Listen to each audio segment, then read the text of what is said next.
The following is from the book God at Geylang, His Stories in Singapore's Red Light District, authors Debbie Zhang and Tan Lei Ling, read by Angelina Cheng and Clarence Lim. All rights reserved by House of Olive Leaf Limited. Chapter 8 Candy, From Cancer to Christ. Diagnosed with cancer. Candy's life was tumultuous to say the least. Back in the year 2008 at Christmas, Candy and 6 street Geylang ladies from China had received Jesus into their hearts during our Matthew and Friend party. Over the years, however, they continued their Geylang life despite the fact that they hated the work and often shed tears when they confided in us. Before we knew it, one by one, they were caught to have overstayed in Singapore and sent back to China. Since returning to China, life had not been any easier for Candy. She battled with poor health and poverty. Like her other Geylang friends, with heavy financial burdens to shoulder, Candy was driven back to prostitution by going to Taiwan. But her health deteriorated quickly, and she was diagnosed with last-stage lung cancer. With the ongoing chemotherapy, Candy became too weak to work. She missed her family very much, but she claimed that she would rather die in Taiwan, where she was still able to receive the free treatments, than go back to China. Over the years, she had used her earnings during the days in Geylang to build 2 houses in her village in China. Going back to China meant she had to sell the houses in order to pay for her treatment. Candy, however, wanted to keep the houses for her 19-year-old daughter. Her 80-year-old mother was the only one eligible to visit her in Taiwan to render care, but was too old to do so.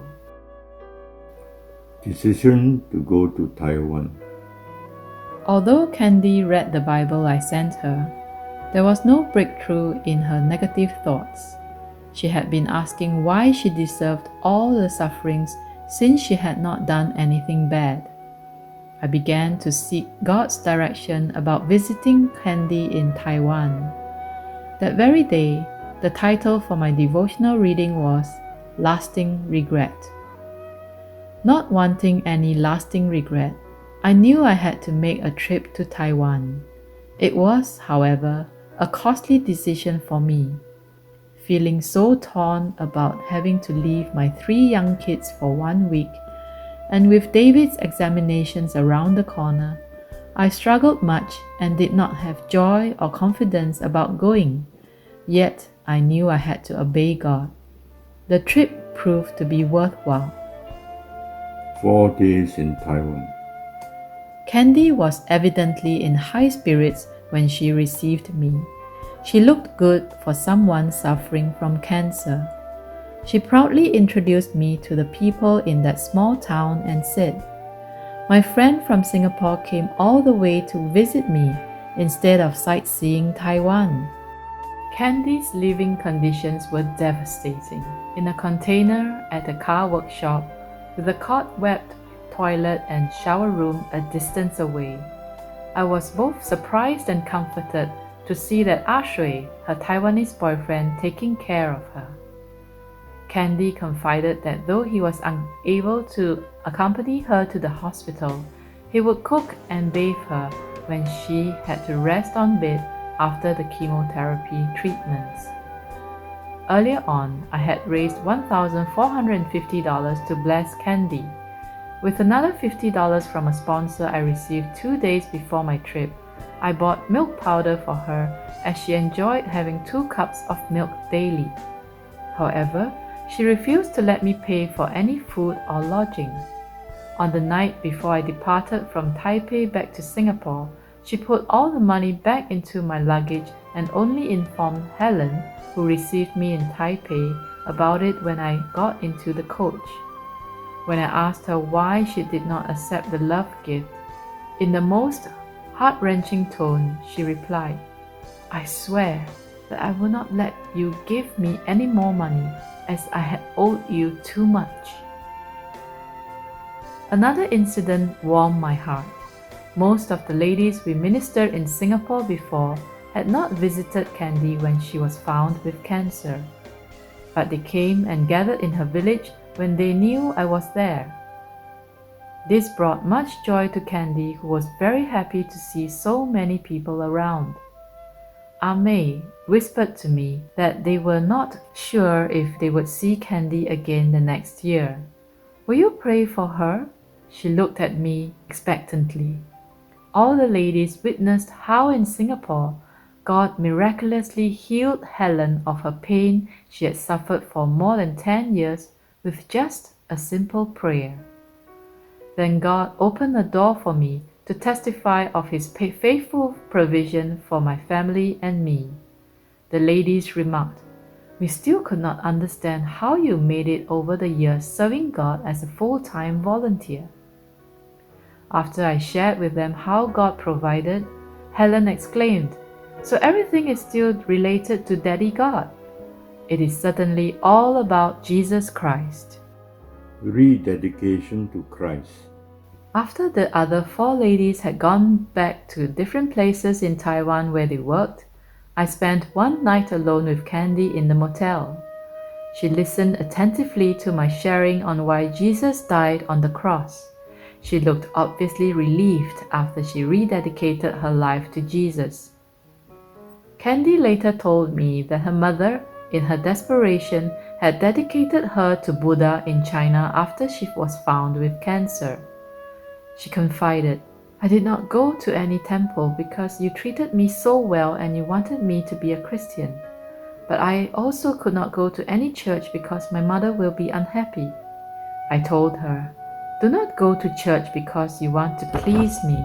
I encouraged her to maintain joy in the heart, since a cheerful heart is good medicine. Proverbs chapter 17, verse 22. Last meeting with Candy in China. In May 2016, the cancer cells had spread to Candy's whole body and she was in great pain each day. The family had to bring forward her daughter's wedding in China. Li Xian, the team member who had served together with me in Geylang ministry since 2008, went with me for this trip.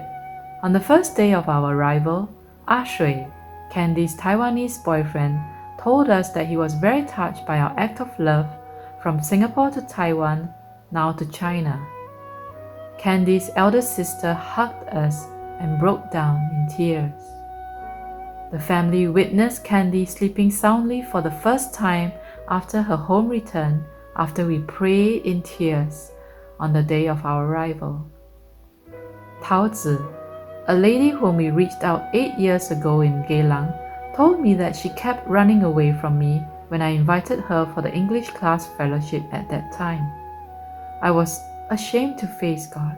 I know what I did was unforgivable.